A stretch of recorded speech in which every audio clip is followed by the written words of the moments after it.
আপনি কি কখনো দেখেছেন ছড়িয়ে থাকা সোনার খনি হঠাৎ নিজেই গৃহবন্দী হয়ে যায়?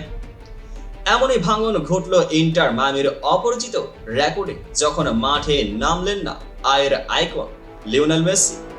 বন্ধ হলো 10 ম্যাচের ধাক্কা আর পেছনে টেনে আনলো এক গোপন গেম প্লে যা ফ্যানদের চোখে আঙুল তুলল বিস্ময়ের ছাপ। চলুন আজ খুঁজে বের করি কেন মেসির বিশ্রামই হতে পারে তাদের পরবর্তী সাফল্যের চাবিকাঠি। জানতে দেখতে থাকুন সম্পূর্ণ ভিডিওটি। মেসি নামটাই যেন হয়ে দাঁড়িয়েছে ফুটবলের আধুনিক মিথ, যে একাই বদলে দিতে পারে ম্যাচের গতি প্রকৃতি। তাই যখন সে নেই তখন ইন্টার মায়ামি আর কখনোই আগের মতোই থাকে না। এই মৌসুমে অপরাজিত রেকর্ডে টেনে নিয়ে যাওয়া তাদের আত্মবিশ্বাসকেও আরও উড়ন্তভাবে নিয়ে গিয়েছিল।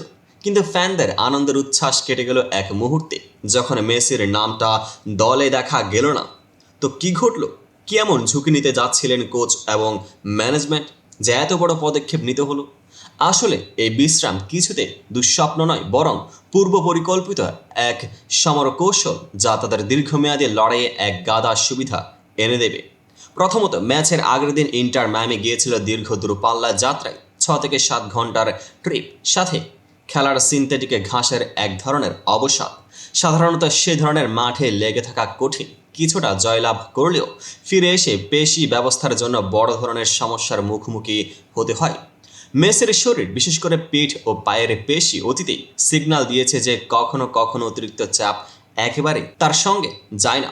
দ্বিতীয়ত, এই বিশ্রাম নিশ্চিত করে ম্যানেজার রাখছেন মেসিকে শতভাগ ফিট এবং প্রাণবন্ত, অর্থাৎ আসন্ন সেমিফাইনালের জন্য পুরোপুরি প্রস্তুত। লিগে হেরে যাওয়া মানে পরাজয় নয়, বরং একটি বিনিময়, যেখানে আজকের ম্যাচকে সামনে রেখে আগামী এপিক দৈর্ঘ্যে পাওয়া যাবে পূর্ণ সামর্থ্য। তৃতীয়ত, দলগতভাবেও এই কাজের জিতে যাওয়া সুফল রয়েছে। যখন coach Messi, Suarez, Alva, Busquets এই ক্রিয়েটিভ চারকে বিশ্রাম দেয়, তখন সুযোগ উঠে আসে অন্য খেলোয়াড়দের জন্য। নতুন রকস্টাররা যারা আগে ছায়ায় থেকেছে তারা খেলতে নামার সময় পায়, তাদের আত্মবিশ্বাসে বেড়ে ওঠে, দলীয় গভীরতা বাড়ে। এমন এক ঝাঁজ তৈরি হয় যেখানে বড় ম্যাচে কেউ না কেউ যে কোনো দিন হিরো হয়ে উঠতে পারে। চতুর্থ, ফ্যানদের মনস্তত্ত্ব বিবেচনায় রাখা জরুরি। মেসি বারবার দেখতে পাওয়া মানে হয়তো মজা, কিন্তু মাঝে মাঝে অপেক্ষা করলে দর্শকরা আরও তীব্রভাবে অপেক্ষা করে। ম্যাচের প্রতি উত্তেজনা বেড়ে যায়, মিডিয়াতে ট্রেন্ড হয় মেসি ওয়াচ। সেই হাইপ যখন এভারেস্ট পিকে ওঠে, তখন ইন্টার মায়ামির আর্থিকভাবে, ব্র্যান্ডিংয়ে, সোশ্যাল মিডিয়ায় সব ক্ষেত্রেই শীর্ষে চলে আসে। পঞ্চমত, কনকাকাফ চ্যাম্পিয়ন্স কাপের সেমিফাইনাল 2 লেগের ত্রাস। ভ্যানকুভারের বিরুদ্ধে প্রথম লেগে 2-0 পিছিয়ে থাকা অবস্থায় ম্যানেজমেন্ট চেয়েছিল মূল তত্ত্বগত কৌশল ঝামেলাগ্রস্ত করা না। এলিয়াসতে নিজেদের 13 শীষ চালাতে মেসিকে সাময়িকে ছেড়ে দেওয়া হলো, যাতে দ্বিতীয় লেগে তার এআই ফর্ম পুরোপুরি উড়ে আসতে পারে, যেন শেষ পর্যন্ত ম্যাচ টেনে নিতে পারার মানসিক ও শারীরিক শক্তি জমে থাকে। এবার ভেবে দেখুন, মেসি নেই মাঠে, দর্শক মনে করে ছিটকে গেলাম, কিন্তু আসলে সেটা ছিল একটি বড় ফাঁকি। একজন যোদ্ধাকে একেবারে শানবিহীন করে নিয়ে যাওয়া, তারপর সেখানে বোমা ফাটিয়ে সেমিফাইনালে জেতা, এটা শুধুই চিন্তার খেলা নয়, এটা বিজ্ঞানসম্মত পরিকল্পনা, যেখানে দৈনিক লড়াইকে যুদ্ধের অংশে পরিণত করা হয়েছে। এরপর আমরা দেখি ইন্টার মায়ামি ট্রেনে, বিমানে বিশেষ ফিজিওথেরাপিস্টদের হাত ধরে মেসির শরীর সেরকম সাজানো গড়ানো হচ্ছে যেন সে এই সিজনের 2 বড় ফাইনালে কোনোটাই মিস না করে। ম্যাচ, শারীরিক সুস্থতা, মানসিক ফোকাস, সব কিছু একসঙ্গে।